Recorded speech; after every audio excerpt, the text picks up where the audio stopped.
The Radio Memories Network is brought to you in part by Liberated Syndication, podcast publishing made easy, libsyn.com. That's LIBSYN.com.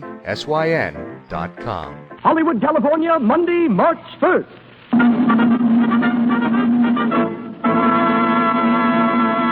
The Lux Radio Theater presents Charles Winninger in Cappy Ricks with Sally Eilers and Richard Allen.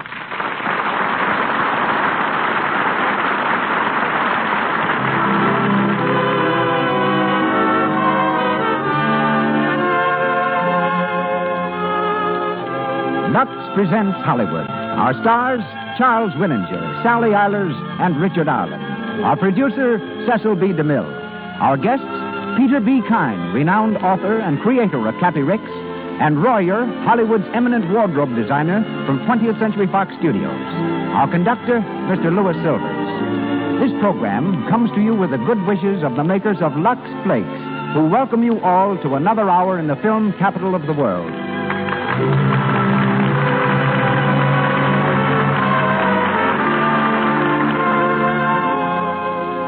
Before we start Cappy Ricks, a word about the product which sponsors tonight's play, Lux Flakes. Since I've been the announcer on the Lux program, I've been very much impressed with the real enthusiasm women have for Lux Flakes. They rely on it in so many ways, and they tell me it never lets them down. To show what I mean, here's a letter a New England girl sat down and wrote to the makers of Lux Flakes.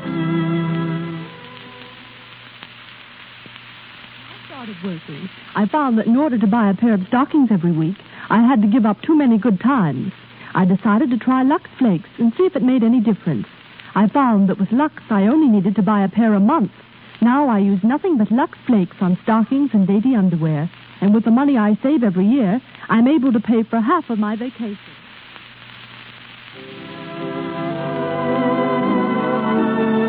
And now, our producer. Ladies and gentlemen, Mr. Cecil B.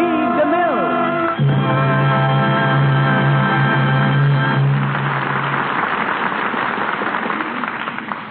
Greetings from Hollywood, ladies and gentlemen. A week ago, while cruising the bayous of Louisiana, among the most beautiful and isolated communities in the world, I came on a tiny fishing village, standing on stilts and soft with the talk of Arcadian fishermen. Situated on Bayou Barataria, it was named Lafitte, for the pirate and patriot I'm to make the hero of my next picture, the Buccaneer. To this little town, Lafitte returned from his raids laden with spoils, his dark, handsome face flushed with the conquest of Spanish merchantmen. And here he auctioned off his loot. Entering the general store to buy provisions for the rest of our journey, I looked into the corners where shadows sprawled like sailors gone to sleep. Instead of the chests of Spanish gold, the priceless fabrics of the East, and the heaps of jewels that reposed there when we bought Louisiana from Napoleon, on the shelves, I give you my word, there were neatly arranged cartons of Lux Flakes. I was as surprised and amused as when I observed some months ago the coincidence that Lux has been one of the words on my family crest for 870 years. Since then, we returned to Hollywood by way of New Orleans, where the famous Bonnet Carré Spillway, diverting more water per second than flows over Niagara Falls, forms an impregnable defense against the ravenous Mississippi. The city is safer than it was from the old buccaneers. But tonight, our hero is not Jean Lafitte. It's Charles Winninger, who made his professional debut as a fiddling member of his father's troupe at the Chicago World's Fair in 1893. Like another fiddling prodigy, Jack Benny, Charlie realized after a time that he was hiding his talent under a Stradivarius. So he sold his violin and turned comedian. His talents are currently on view in Universal's Three Smart Girls. But millions remember him as Captain Andy in Ziegfeld Showboat. Tonight he again wears gold braid in the role of Cappy Ricks, as peppery and old salt as ever shivered a timber. Heard as his daughter, Florrie, is Sally Eilers, who went from Mack Sennett comedies to stardom in all 10 of Hollywood's important studios, and starred with James Dunn in the Academy Award winner, Bad Girl. She appears shortly with Jimmy in the Universal picture, We Have Our Moments. Tonight she has for her leading man, Richard Allen, who prepared for this picture by appearing in more than 60 pictures. Dick has just returned from England, where he made the Great Barrier. We hear him tonight as Matt Peasley. And now, it's Anchors Away as the Lux Radio Theater presents Charles Winninger, Sally Eilers, and Richard Arlen in Peter B. Kyne's story, Cappy Ricks.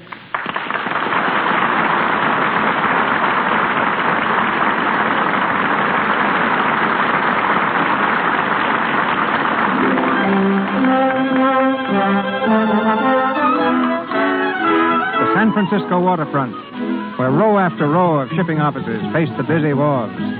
On the steps of the Blue Star Line, Cappy Ricks, the president, faces a huge crowd of sailors and ship owners. In typical waterfront fashion, they're congratulating the old-timer on his 60th birthday. Happy birthday! Congratulations! Thanks, boys. Thank you. How about a speech, Captain? All right. You asked for it, you're going to get it. Boys, we had some fine times together. Oh, yeah, we worked and fought and won and been licked. We've made money, lost, and made it again. We've matched our wits against each other, not so much for the dollars as for the fun of the game. And now, as I look down on you from the peak of 60 years, I'm going to ask my first favor of you. What is it, Cappy? Go down to the dock, all of you, and jump in the bay. He's a jolly good fellow. He's a jolly good fellow. He's a jolly good fellow. Good morning, Mr. Ricks. Congratulations. Thanks, Skinner, I thanks. didn't think you'd be coming to the office this morning. I didn't think I'd get here myself when that crowd got a hold of me. Morning, Miss Brown. Good morning, sir. The boys were a little excited, sir. Excited. They've lost their senses.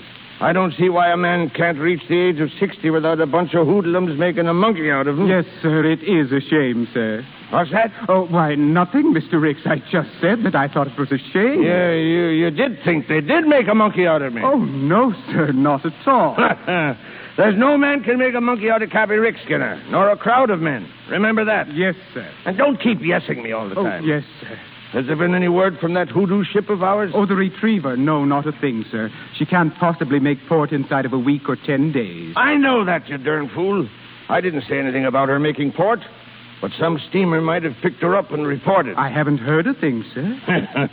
You can bet I equipped that barkentine with radio the minute she hits port. Oh, you have an appointment with your lawyers, Gordon and Gordon, this morning to talk over your rights concerning the boat, sir. What time? Half an hour in their office. I'll be there.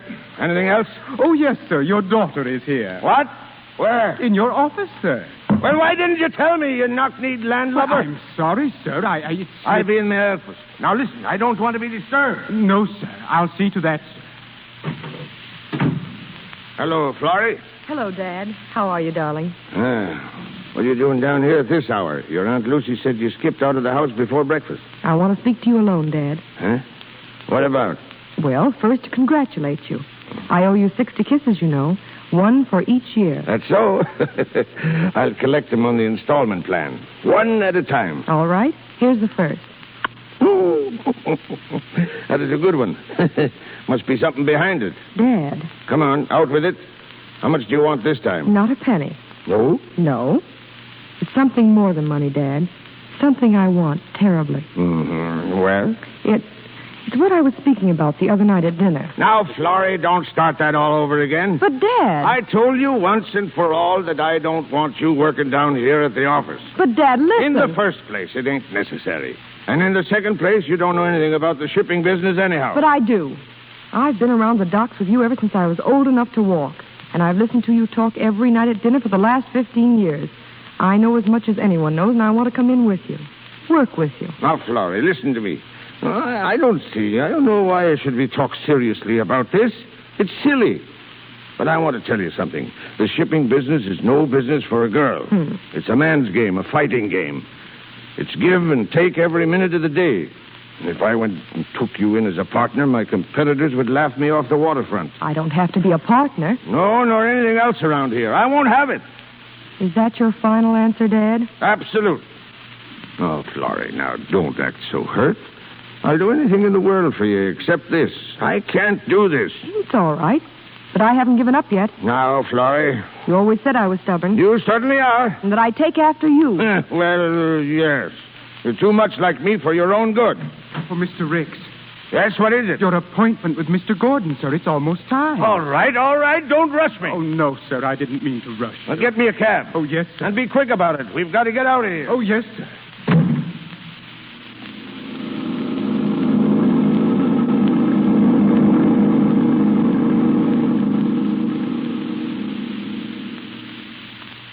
Now, let me get this straight, Mr. Ricks. You say your ship, the Retriever, lost its captain off Cape Town? Yes, he got sick. It was very sudden. I see.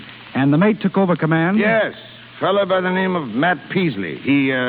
Look, Mr. Gordon, when's your pa coming back? He knows the whole story from bow to stern. He's away, Mr. Ricks. Won't be back for a week. I'm taking charge. Yeah. All right, go on. Now, as I understand it, you didn't want Matt Peasley to act as captain. Why should I? I don't know the fella. Never laid eyes on him. So I wired him I was sending another captain to take over the ship.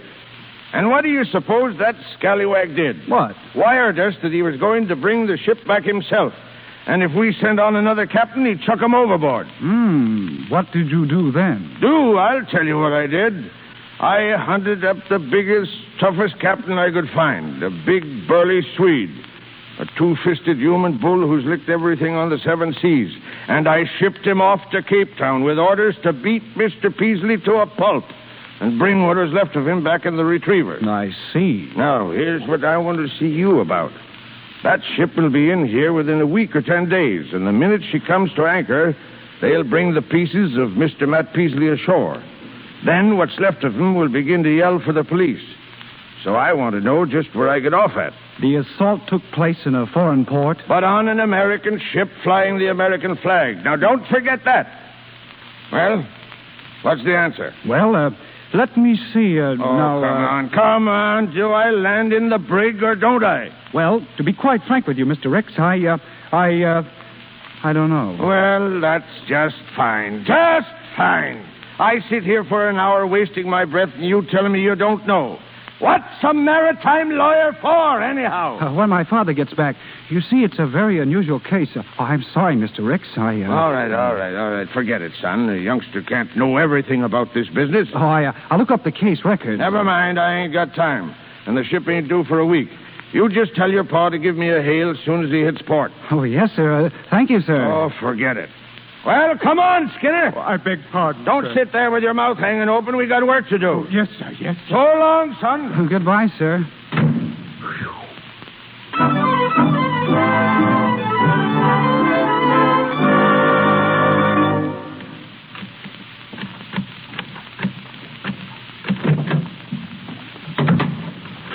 Hello, Jimmy. Oh, hello, Miss Ricks. Did my father get back yet? No, ma'am. I guess he's still over at Gordon and Gordon. Is Miss Brown in? Nope. Out to lunch. Everybody's out to lunch except me. What's the matter with you, Jimmy? Oh, I got to stay and mind the office, and I got some important typing to do. And you're starving, I suppose. Well, I haven't eaten since breakfast, but I guess I can last another 5 minutes or so. You go ahead out. I'll do the typing. Oh, you think it'll be all right? Sure, run along. Gee, thanks. Thanks, Miss Ricks. Don't be long, though. I won't.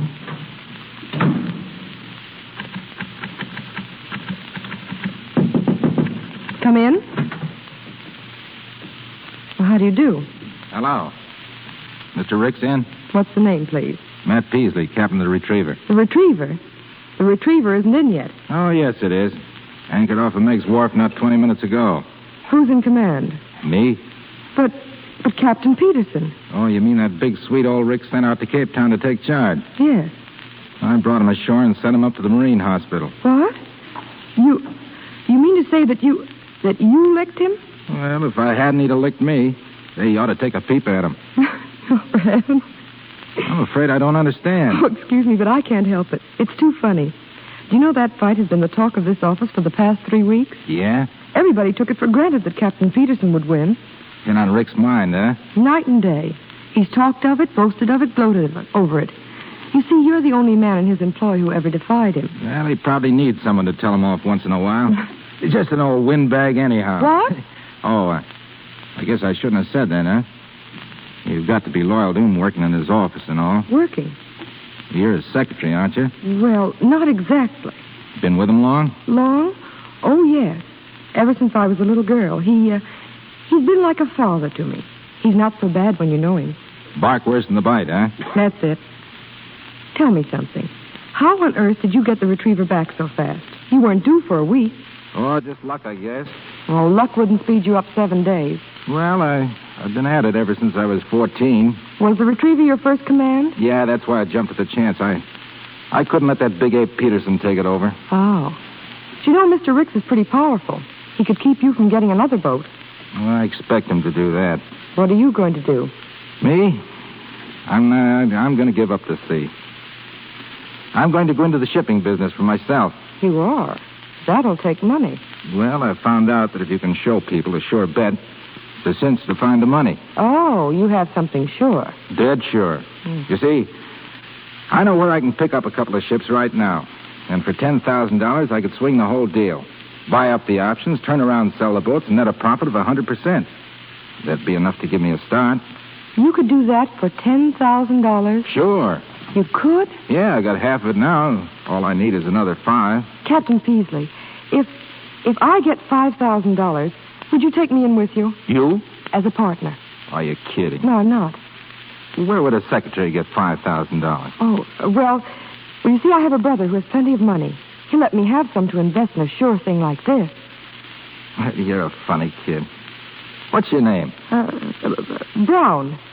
Ellen Brown. You don't seem quite sure of it. Of course I am. Well, I'll tell you, Miss Brown, you better think it over before... Oh, I don't have to think it over. I know right now. All right, meet me tomorrow and we'll draw up the papers. Where? Jasper's Wharf, 10 o'clock. I'll be there, but I'm... I say it ain't Oh, for you. it's Mr. Ricks. He's coming in. He mustn't see us together. Here, what's the matter? I'll get out the back way. Don't forget, 10 o'clock. Right. No. I tell you, it's impossible. But he said he was sure it was the retriever, sir. Oh, wait a minute. Well, young fella, who are you? I'm a Blue Star officer, sir. I can see that by your cap, you idiot. Just come from the docks? Yes, sir. You know my barkentine retriever when you see her? Yes, sir. The retriever's anchored off of Meg's Wharf. There, sir. Are you sure, young fella? Absolutely. Well, I guess it must be true, Skinner. That square-head captain was made good. List him for a better ship. Yes, sir. Now, mate, what do you want? I've come to report, sir. From what ship? The retriever. Why doesn't Captain Peterson report himself? He was taken to the Marine Hospital as soon as we docked. He got sort of smashed up in Cape Town. Who smashed him? I did, sir. Then you're... Yes, sir, I'm Matt Peasley. Why, you freshwater gumdrop? What do you mean by standing there and lying to me? Don't you call me a liar. This is my office. I'll call you Take what I back like. what you said or I'll heave you out that window. What? Why, you pea-green deck swabber. Mr. Ricks, Captain Peasley, Stand please. back. If he was a couple of years older, I'd wring his neck for him. Why, older? You mean if you... I mean what I say. I don't fight with kids. Now, mate, you listen to me. You beat up Peterson. I did. It was a pleasure. You know what it means? It's mutiny on the high seas. That's what it means.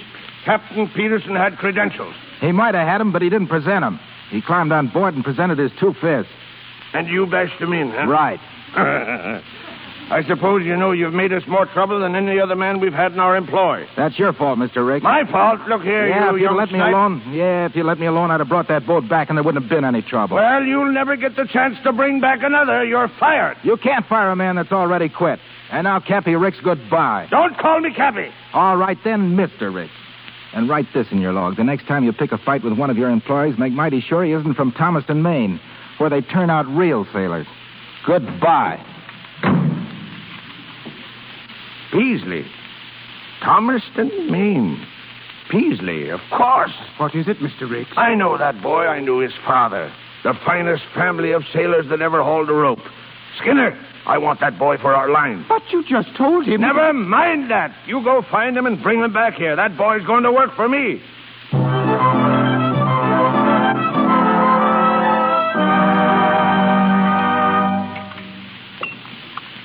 So I told Skinner to go and get him. But he couldn't find him, just my luck. Some more string beans, Cappy? Huh? Oh, all right, sis.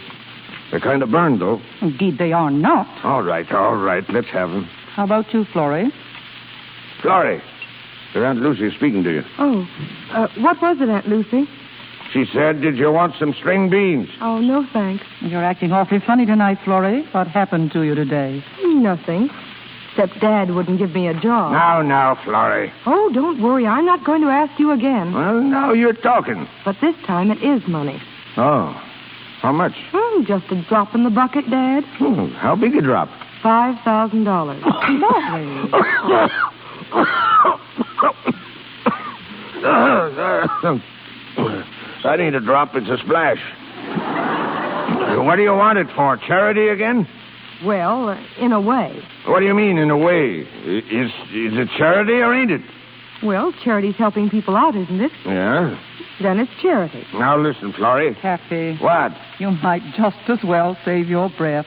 There isn't any use arguing because you always give in the end anyway. Oh, I do, huh? Of course you do, darling. That's why I love you so much. Is that so? Mm-hmm. Mm-hmm. Well? Oh, all right. I'll give you a check in the morning.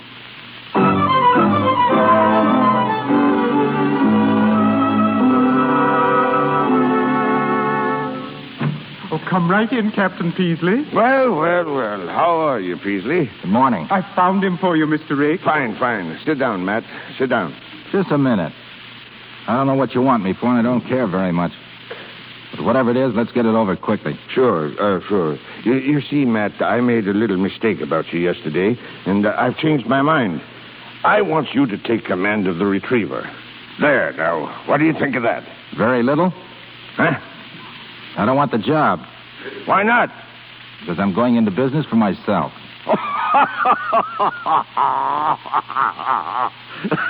Did you hear that, Skinner? He's going into business for himself. Whose peanut stand are you going to buy out? I'm going into the shipping business, Mr. Ricks. What? It takes you down a little, doesn't it? I got a partner with money. We drew up the agreement this morning.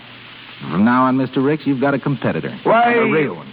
Huh? We'll make you square, Mr. Ricks. You'll wish you'd never heard of me. Skinner, show this man out. No, don't show him out. Throw him out. Mr. Ricks. I can go myself. You bet you can go. You're fired, do you hear? You fired me yesterday. Well, you're fired again today. Now get out of here and start your business. And when I've skinned you clean down to your hide, come back and see me. If I'm in a good humor, I might lend you a barrel.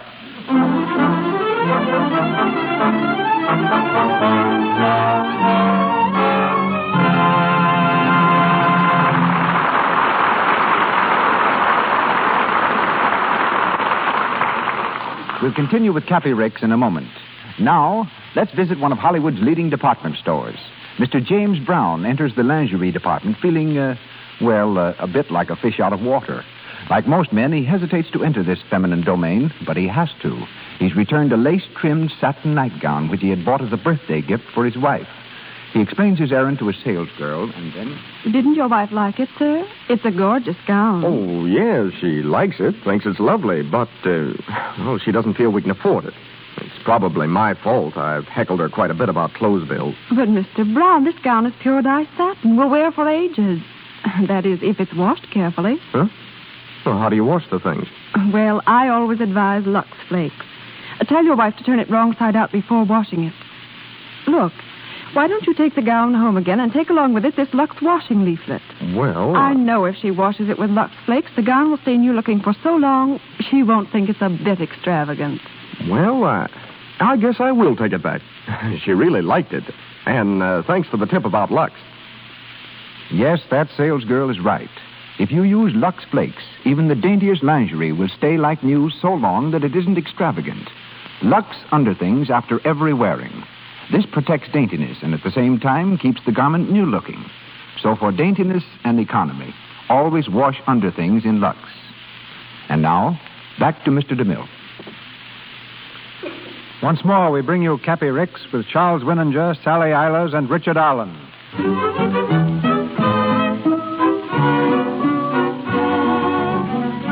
6 weeks have passed since Matt Peasley and Florrie Ricks entered into their secret partnership. Cappy doesn't know, of course, that his daughter is his competitor, and Matt still thinks her name is Ellen Brown. We're in the sparsely furnished office of the Red Diamond Line, where Florrie is now working. We find her at her desk as the phone rings.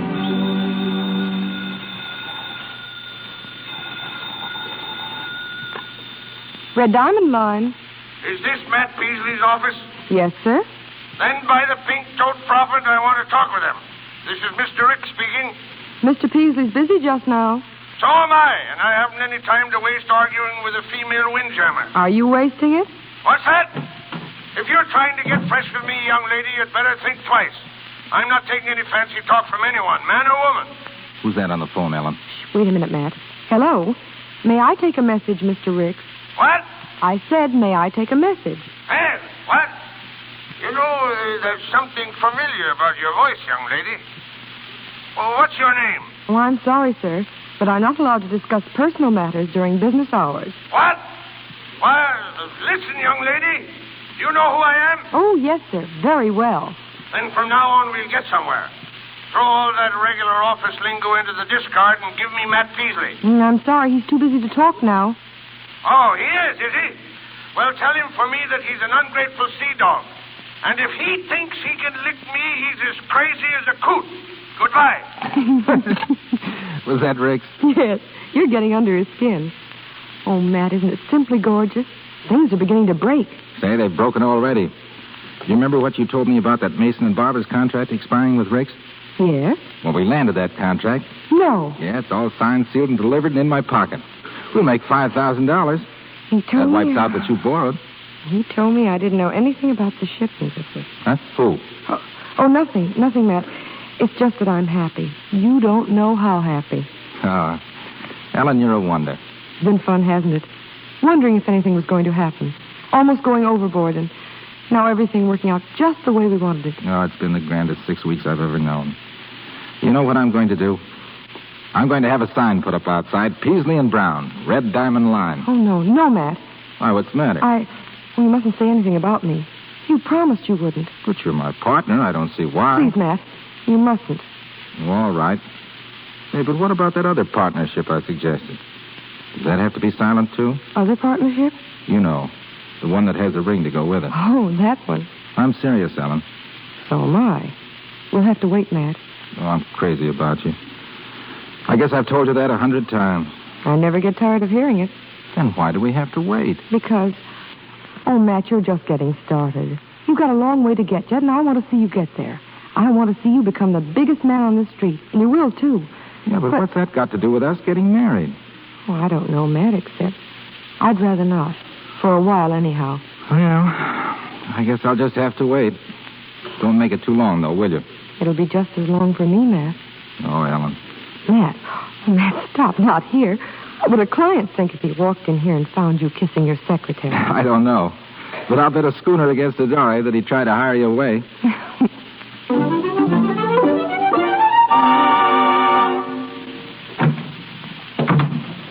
Evening, Bridget. Oh, good evening, sir. You're home early. Miss Lucy around? Yes, sir. She's out on the back porch. Watching the ships again, huh? All right, I'll run out and give her a hail. Where away, messmate? Squinting through the binoculars, Lucy? Plain startled me, Kathy. I can't be startled when you're on duty, Lucy. You're mistress of my home port, aren't you? There are times when I wonder. Was the ship you were looking at coming in or going out? Coming in. Was she wearing the blue star? No, a pennant I never saw before. A yellow field with a red diamond. Oh, blast the red diamond. Why, Alden P. Ricks. Excuse me, sister, but that's just the way I feel. Red diamond, red diamond. That's all I've been hearing for the last 10 weeks. And now I come home and I get it here. It's getting on my nerves. Well, what is the red diamond? A new line? It's a fluke. One of those mushroom companies that spring up one night and disappear the next. I'd give $10,000 to find out who's behind her and call it an investment, a good one. You don't mean that they're taking business away from the Blue Star? Lucy, they're walking all over us. Oh, no. Got us covered with blood, that's all. Do you know what they've done to us? Bought 2 ships out from under our nose. Alden. Oh, that isn't all. They sold them for 1/3 more than they paid for them. Well, that sounds like good business. Good business, just darn fool luck. Wouldn't happen again in 50 years. And what did they do 2 days ago? You'd better come into the house, Alden. Took 2 of my best captains away from me. Men who have been interested in the Blue Star for years and owned an interest in their ships.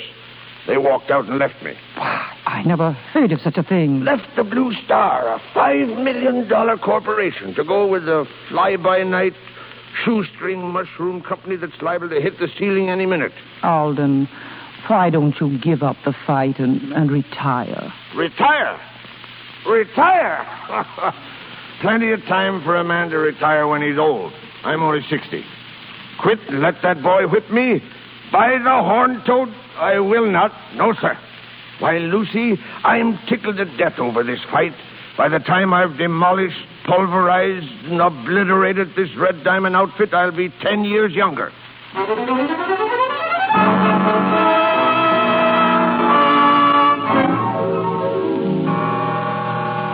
Oh, Mr. Ricks, I'm so glad you're here. What in tarnation is the matter with you, Skinner? I've been arriving at this office at the same time for the last 20 years. Yes, sir, but this morning... Oh, Mr. Ricks, something awful has happened. Skinner, you're as white as a new mainsail. Don't stand there shivering. What is it? What's the bad news? It's the Baxter contract. Well, what of it? Morgan Baxter's one of our oldest customers. He was, Mr. Ricks. What's that? You told me to run over this morning and sew up his business for the coming year. Of course I did. Baxter's the biggest contract we've got. You didn't want him to do a mason and barber and slip away from us, did you? He has slipped. What? Yes, sir. He's going to give his business to another line. Which one? I don't know, sir. He wouldn't say. But they've offered him a lower shipping rate on faster boats. By the pink-toed prophet! Lower rates, eh? That means whoever made the offer knew just what we were charging. Yes, sir. Oh, Mr. Ricks, you've got to do something. The Baxter business means the difference between profit and loss. I know that, you blame fool. We've got our backs right against the wall. But we're not licked yet, Skinner. No, sir. Not by a long shot.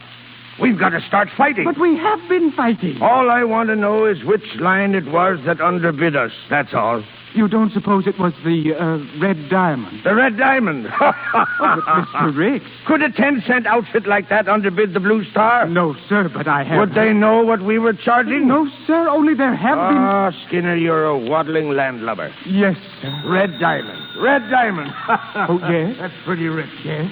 Oh, yes, one moment. It's for you, Mr. Ricks. The Red Diamond line calling. Huh? What do they want? I don't know. Hello? Hello. Well, you don't have to yell. I'm not yelling. I can hear you. This is Matt Peasley talking. Oh, Matt Peasley. Well. Would you like that barrel now, Mr. Peasley, or will you wait a couple of weeks? Mr. Ricks, I'd like to rent a couple of your ships. Oh, you would? Well, that's fine. Rent a couple of my boats, eh? I'll pay you for them, of course. You see, I'm kind of rushed over here. What? Rushed? Yeah, I expect to be very busy the next few months. I just signed that Baxter contract. What? I just signed the Baxter contract. Oh, you did, eh? Why, you double-dealing deckhand, you. You pork-swilling excuse for an able seaman. I'll have your hide for this. About those boats. No, you can't have them. You can't have anything, you double-crossing, slink-eyed cutthroat. All right. So long, Cappy. See you in the poorhouse. What? Hello? Hello? See me in the poorhouse, will you? See me in... Well, what are you standing around for, Skinner? Do something. Do something. But, Mr. Ricks, I don't know what to do. He's got that contract. Do you understand? He stole it right from under your nose. My nose? Yes, your nose. Skinner, you're fired. Again? Yes, again. Wait a minute. Wait a minute. I got an idea. Come here, Skinner. But you just fired me. Well, now, wait a minute. Don't get so touchy, Skinner. Listen. Did you say that Baxter said that the Red Diamond said they'd get faster boats? Is that what you said? I'm afraid I don't understand. Did the Red Diamond agree to use faster ships than the Blue Star? Yes, sir. Then we've got him. Got who? The Red Diamond. Skinner, there are only two ships in this port that are faster than the Blue Star boats. The Unicorn and the Island Shipper. We got to buy them. Buy two boats? Yes, buy them. Peasley won't be able to live up to the terms of the contract. His boats won't be fast enough. And we'll get the business back again from Baxter. But two boats and finances the way they are, it will break us. Let it. It'll break the Red Diamond, too, and that's what I want. Skinner, get the owner of the Unicorn and the Island Shipper now. Have him come to the house the first thing in the morning. Tell him I'll have a blank check ready and he can name his own price.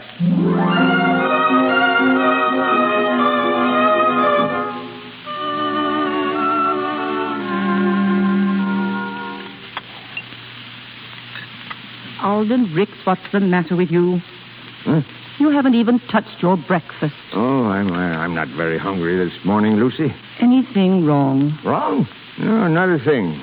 It's as right as rain. Oh, Mr. Ricks, Yeah? There's a man here to see you. Oh, that's what I've been waiting for. Where is he, Bridget? Out in the living room. I told him you were having your breakfast. Excuse me, Lucy. He'll be back in a minute. Well, I never. What's the matter with him anyhow? Well. Good morning, Mr. Hiya, Mr. Ricks. What are you doing here? I'm ready to talk business, Mr. Ricks. Well, I'm not. I talked all the business I wanted with you on the phone. And if you'll excuse me, I'm expecting somebody important. The owner of the Unicorn and Island Shipper? Huh? How did you know that? Oh, a little bird told me. He did, eh? Well, go back and ask him what you can do about it. I did, and you know what he said? He said, Matt, he always calls me Matt. Now, listen here. I'm a busy man. He said, Matt, you go out and get options on those 2 boats that Cappy Ricks wants. Huh? And that's just what I did. So if you want to buy them, Mr. Ricks, you'll have to buy them from me. And I'm not selling. Oh. You got the boats, eh?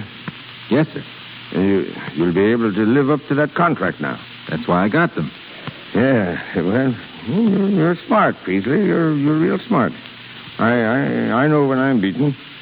Well, that sort of winds up the conclave, don't it?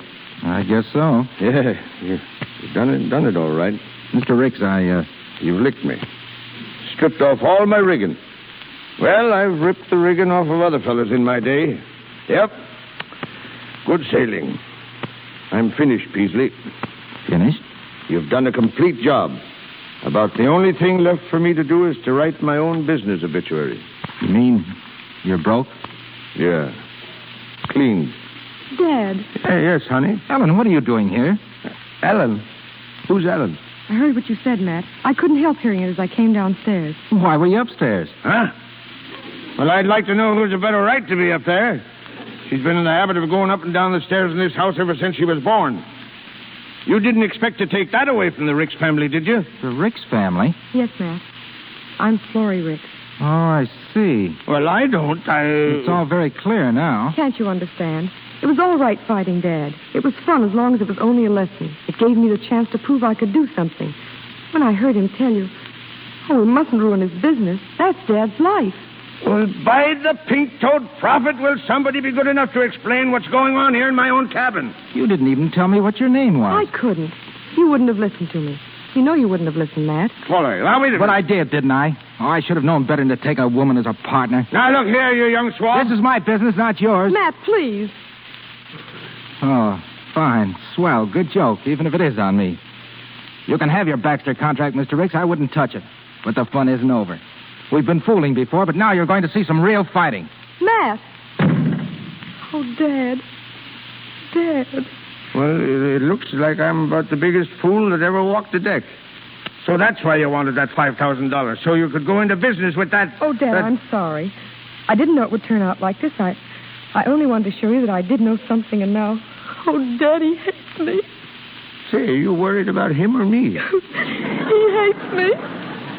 Well, he hasn't exactly expressed undying affection for me either. Oh, I'll never see him again. And a good thing, too. Oh, Dad, you don't understand. I love him. What? You love that knock-kneed, bow-legged excuse for a sailor? Oh, stop it! All right. He's not knock-kneed. But Florrie... Oh, Florrie, do you really love him? Yes. Yes. Well, by the pink-toed, she loves him. Lucy, come here, quick. I'll show that knock-kneed. I'll show that sailor he can't... Alden, Ricks, what's come over you? Stop dancing around that way. Go order the car, Lucy. The car? Yes, the car. Get my hat and stick for me. And where in thunder are my shoes? I can't go downtown in my slippers. But, Alden, your breakfast. I'm not hungry. I'm filled up. I'll teach that young pup a lesson. Wants a fight, eh?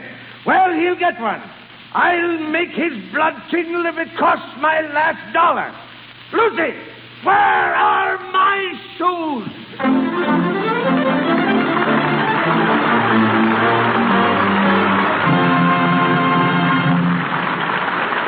We pause for station identification.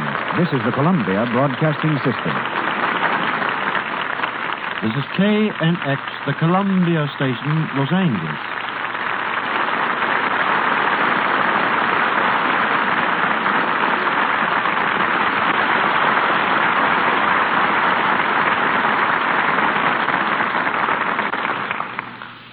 Charles Winninger, Sally Eilers, and Richard Arlen continue in Cappy Ricks shortly. 27 years ago, a young man walked out of a San Francisco hospital, wondering where the money was coming from to pay his doctors and nurses' bills. Not having anything better to do, he sat down and wrote a short story based on characters he'd encountered in his last job in the lumber and shipping business. The story was purchased immediately, and since then, the pen of Peter B. Kyne has never rested. Creator of Cappy Ricks, he has written 26 novels and over 300 short stories, 70 of which have been purchased by motion pictures. Ladies and gentlemen, Mr. Peter B. Kyne.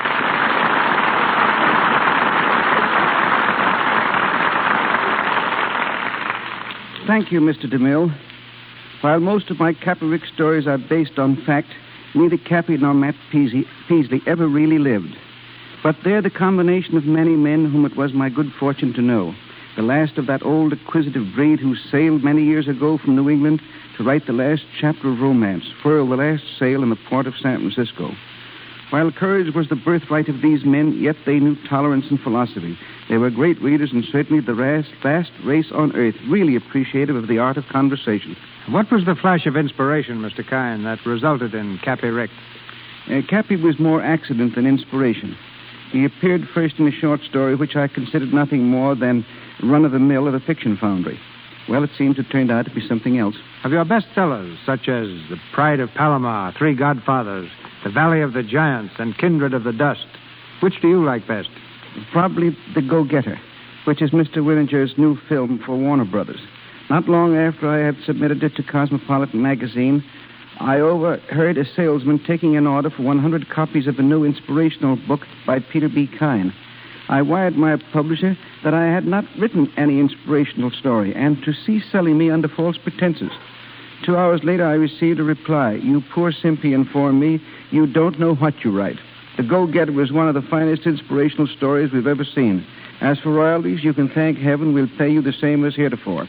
That was 15 years ago, Mr. DeMille, and copies of the book are still selling, but the publishers and I have never signed a contract. How much time, Mr. Kyne, do you give yourself to turn out a story? Well, the fastest work I ever did was on Three Godfathers and The Go-Getter. Each was completed between 8 in the morning and midnight. I take things easier now and think 3,000 words a day just about justify my existence. And since I haven't written a line today, I'd better get back to my typewriter right now. But before I do, I think you'd be interested to know, Mr. DeMille, that I used to wash Cappy Ricks in Lux Flakes. Oh, excuse me, Mr. Kyne. Excuse me, but the fiction on this program is confined to the play. But this is true, Mr. DeMille. You see, Cappy Ricks was also the name of one of my dogs, an English setter.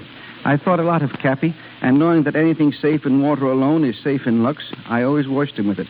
It made his coat shine like a new penny, and I assure you, Cappy never shrunk once. Good night. Good evening, Mr. Kyne.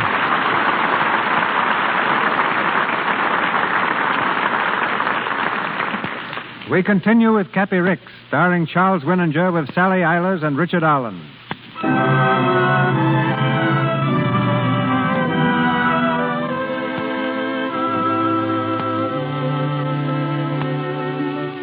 It's early the next morning. In the office of the Red Diamond Line, Matt Peasley stands by the window, staring moodily into the street. The door opens, and Florrie enters quietly.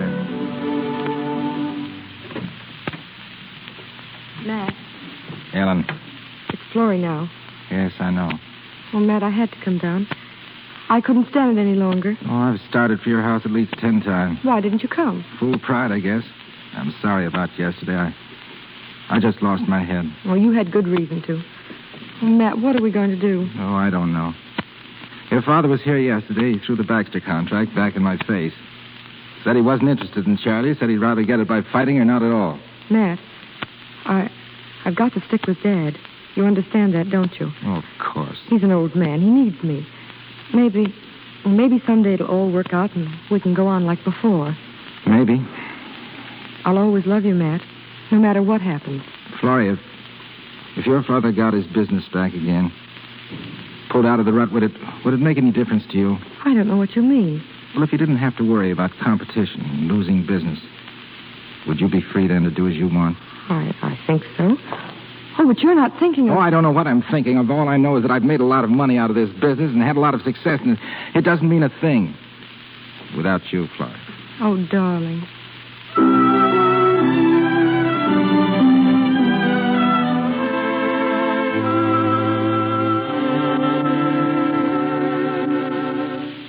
Oh, the captain told the mate told the crew told me, so I know it must be true.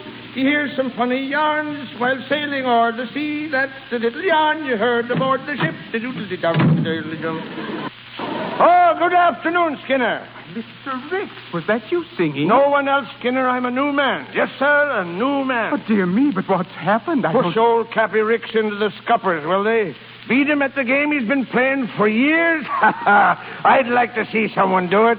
Oh, the captain told the mate told the crew.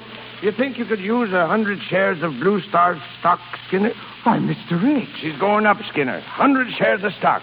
1,600 a share. But, Mr. Ricks, I can't buy 100 shares of stock. I'm giving it to you. A nest egg for your old age. Oh, I don't know how to thank you. I don't want any thanks. I'm celebrating, Matt. You know, Matt Peasley thought he had me down and out, didn't he, huh?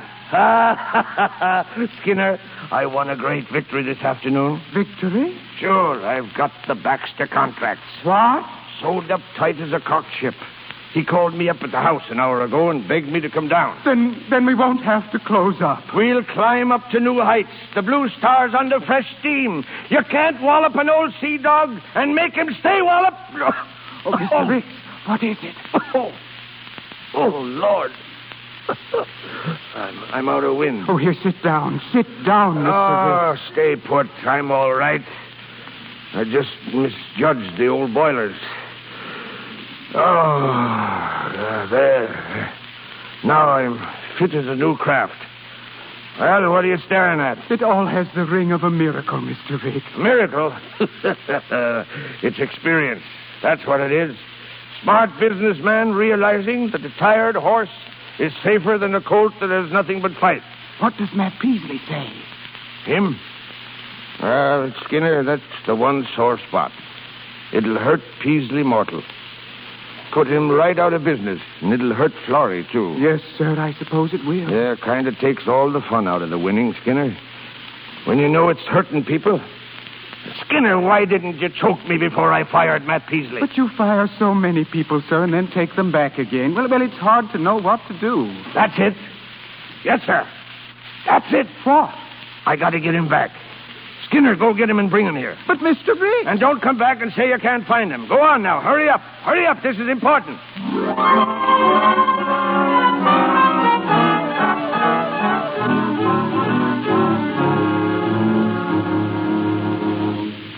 Well, come right in, Matt. Come in, Florrie.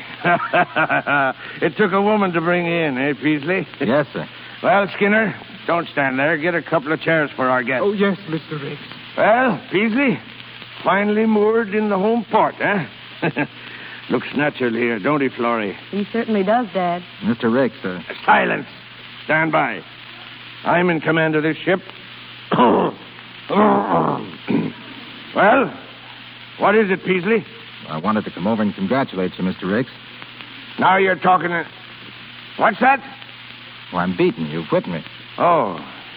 The Baxter contract set me up so no one could whip me. Now you have that contract, and I guess you know the rest. Yes, I know. You know more about this game than I do, and I guess I'm nothing but a rank beginner. Well, congratulations. Do you mean what you're saying? I do, sir. Well, scuttle my timbers. I want to apologize for the things I said when I first reported in this office. I'm also sorry about the way I acted in your home yesterday. Have you lost your mind, Peasley? Well, no, I hope I found it. Why, you lopsided landlubber, you've laid down and quit. You've lost your nerve, struck your colors. You despicable swab. Dad, Keep Dad. out of this, Florrie. You weak-kneed cockalorum. You big overgrown dub, I could take you in my hands. I guess that's enough. Matt. There's a limit to what a man can take or be expected to take. You're gone past that limit, Ricks. Oh, so you make your own limits. Yeah, I made him in this case. You old son of a sea cook. You still know how to fight. What's that? I got under your skin. What do you mean? Mean? You don't think I wanted a man with milk in his veins for a partner, do you? Oh, Dad. A partner? But I don't... Keep your mouth shut. If I want to combine the Blue Star and the Red Diamond, I have a right to combine them, haven't I? A man can do as he wants with the fruits of victory when he's outsmarted a clever enemy, can't he? Skinner! But I... What's the matter with Skinner? You don't suppose he collapsed trying to carry a couple of stairs around here? Skinner! You heard what he said, Florrie. Oh, Matt, I knew Dad wouldn't let you down. The contract with Baxter. Did you arrange that? Yeah. You see, I called Baxter and told him I couldn't possibly live up to the terms. I advised him to give it back to the Blue Star. And... Oh, darling. Well, I wouldn't tell your father if I were you. Oh, of course not. He'd love to win, Matt. It'd break his heart to accept a favor. Well, he'll never find out from me. Oh, Matt, I love you so. Florrie. Come in, Skinner. Oh, yes, sir. Yes, sir. Come here, Skinner. I want you to meet your new boss. What? As a stockholder of the Blue Star, you have the right to know what's going on here. Skinner, this is the proudest moment of my life. I licked the cuss 2 ways. And now, Mr. Peasley? I don't know what to say. Well, I'll do the talking for both.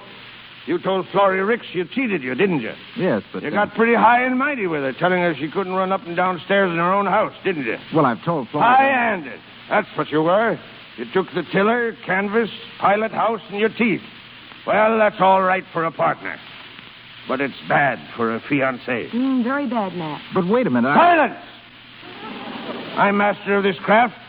And now, my fine salt-water Lotharia, I'll give you 1 minute to propose to Florrie Ricks. And 30 seconds after you finish to kiss her. He's done that already. Oh, he has he? Then clear out of this office.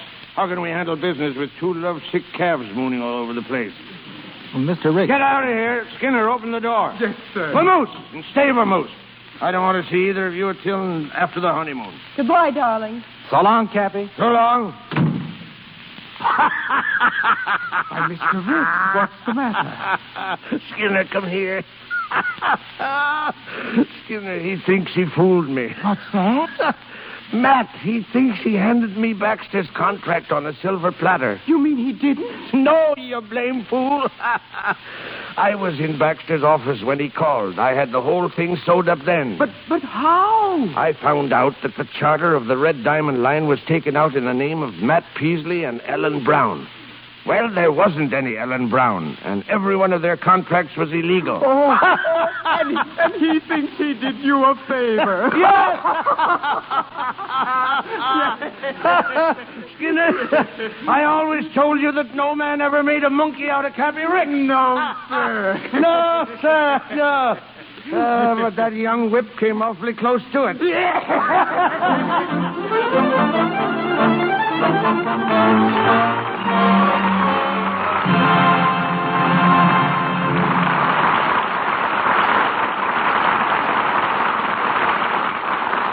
So we take our leave of Cappy Ricks. Charles Winninger, Sally Eilers, and Richard Arlen return to the microphone a little later. With more than 200 pictures to his credit, Royer ranks among the best-known costume designers in America. Former designer for leading Fifth Avenue salons, lecturer at the Metropolitan Museum of Art, and at New York and Columbia Universities, he's now at 20th Century Fox Studios creating the costumes for such well-dressed young ladies as Loretta Young, Alice Faye, Anne Southern, Barbara Stanwyck, Sonia Henney, Madeline Carroll, and Shirley Temple. Ladies and gentlemen, Royer.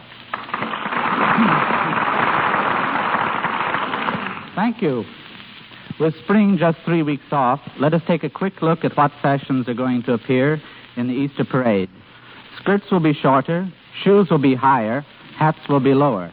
Skirts worn for streetwear will have a definite swing effect, and you'll see considerable leather and suede taking the place of and being combined with fabrics. Styles follow definite cycles, and we are due for the return of many trends that originated between the gay 90s and 1914. Don't laugh at your wife if she comes home wearing ankle-length shoes. They're really most attractive, particularly if they have those old-fashioned buttons and elastic gores, such as worn by Loretta Young in Darryl Zanuck's production, Love is News. Longer, fuller veils are with us, and embroidery, brilliance, and beading are back again on formal daytime and evening gowns. The contents of the daily newspapers have a marked influence on style. What events this year will be interpreted into fashions? The Spanish War will popularize the bolero jacket and the toreador hat. Egypt, India, and Persia are giving us a decided taste for stripes and bandings. The Greeks contributed classic drapes and sculptured folds for evening gowns, while Great Britain, in crowning a king, will popularize the striking coronation colors and the wearing of feathers. It won't be the first time England has officially entered fashion. Back in the 16th century, ruffles became so prodigious that their dimensions were limited by Act of Parliament. And we've just decided to curb the height of my lady's bonnet, but without calling on the Marines. The full-crowned, steepled effects are being reduced to low turbans and sailors. And once again, we'll be able to see the screen when we go to the movies. Tell me, why has Hollywood been able to compete so successfully with Paris as America's fashion factory? Simply because Hollywood directs its styles for American tastes, characterizing them with simplicity, in sympathy with everybody's pocketbook. But whatever the styles may be, clothes will last longer, look nicer when cared for in Lux Flakes. When we finish a day's shooting at 20th Century Fox, all washable costumes are made ready for the following day by getting them together with Lux Flakes in the laundry. A good example is found in Ann Sothern's next picture, 50 Roads to Town. Ann does most of her acting in a nightgown. And although we've been on this picture for over 6 weeks, she's still using the same one she started with. It's not because we're trying to save money by limiting Ann to one nightgown. It's simply a fact that things seem to last twice as long when cared for in Lux. Thank you, and I'll see you in the movies. After a fashion. During the war, Hollywood, like every community, had its companies of home guards. I found myself captain of one outfit whose ranks included Jack Holt and Wallace Reed, but whose particular boast was a brass band, with Jesse Lasky playing the cornet. It was an almost perfect band, but for the persistence of the trombone player, who was in such a hurry to win the war that he was always 3 bars ahead of everyone else. For 20 years, I wanted to tell that musician what I thought of his playing. And if Sally Eilers and Richard Arlen will escort him to the microphone, I'll tell him now. Corporal Winninger, front and center.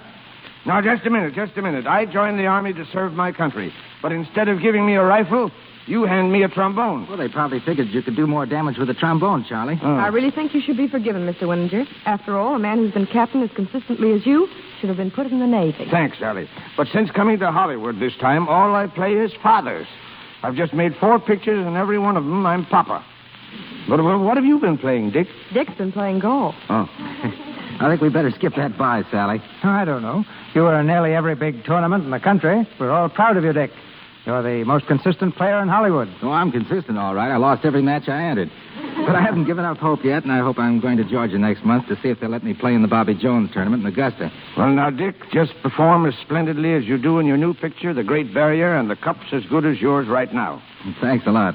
Say, Mr. DeMille, I understand you're interested in boats, and so I'm going to challenge you to a race. I'm having a schooner built over in Finland, and as soon as she's ready, let's see if I'm a better sailor than a golfer. I'm at your service, Dick. And you and I, Sally, we'll take a rowboat and show them both the thing about navigation. Huh? You bet we will, Kathy. But in the meantime, Mr. DeMille, I'll be listening for you every Monday night. And all my thanks for a very nice time. And I guess that goes for us, too. Eh, Dick? Huh? Right. Good night, all. Good night. So long, mate.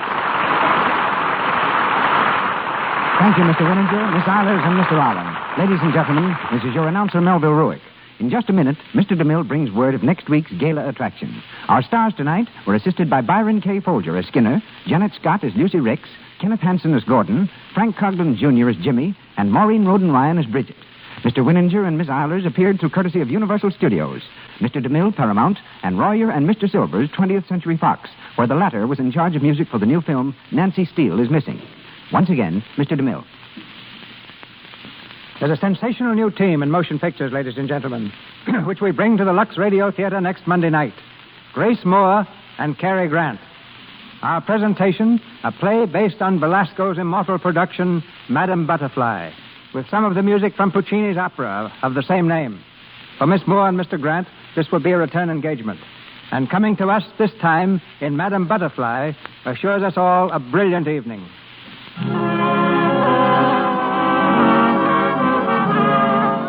Our sponsors, the makers of Lux Flakes, join me in inviting you to be with us again next Monday night when the Lux Radio Theater presents Grace Moore and Cary Grant in Madame Butterfly.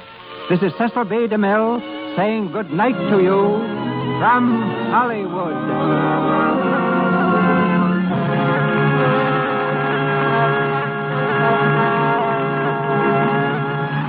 This is the Columbia Broadcasting System.